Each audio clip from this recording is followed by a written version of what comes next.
好，我是于婷，用心做料理，全家幸福在一起。今天我为大家分享的是炒饼。炒什么饼呢？炒葱油饼。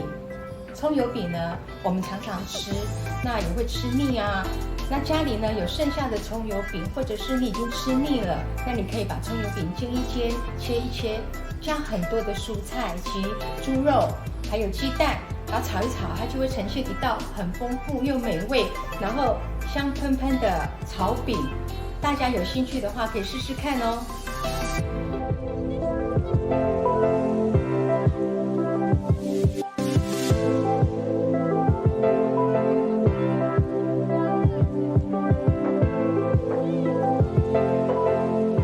市售的葱油饼切好之后呢，把它切我们要煮的那个炒饼的大小块。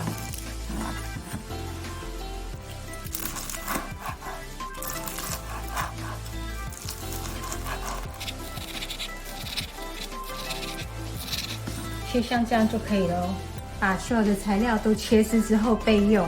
然后现在我要来腌肉，这个肉呢放一些酱油，然后还有一些的酒下去腌一下就可以了。首先呢，先把这个蛋把它炒香。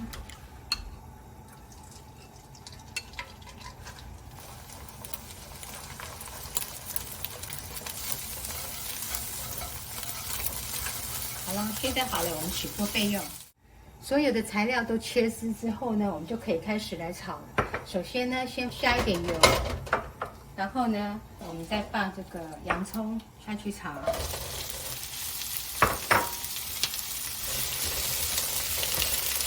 接着呢，放这个香菇，切好的香菇。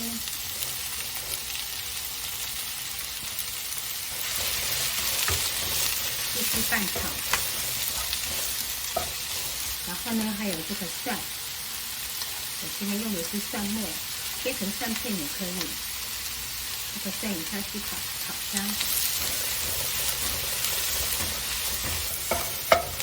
然后呢，把刚刚腌好的这个肉丝呢也下去炒。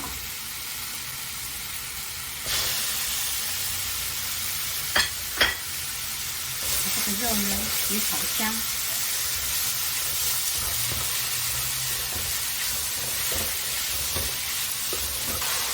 等到这个香气都跑出来的时候，我们现在放红萝卜丝，还有黑木耳，然后继续拌炒。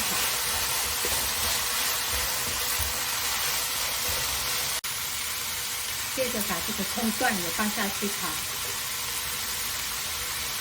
然后呢，最重要的这个饼，我今天用了3张的葱油饼，这个饼切丝，煎好切丝。饼下去炒，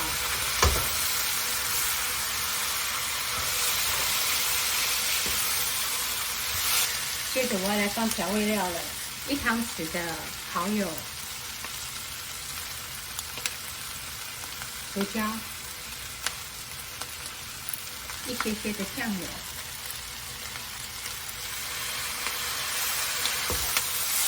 因为我们是炒饼，所以呢，水分不要太多，不然那个饼会糊掉。现在缺什么呢？缺一些蔬菜，所以呢，我用的小白菜。现在呢，把那个菜把它稍微焖一下，试一下味道。如果觉得不够的话呢，我们再加1小匙的盐，一点点就好。然后就继续拌炒。然后呢，起锅前呢，再把刚刚这个炒好的蛋放下去，再继续炒。接着呢，我们呛一点乌醋，然后再把这个青葱放下去。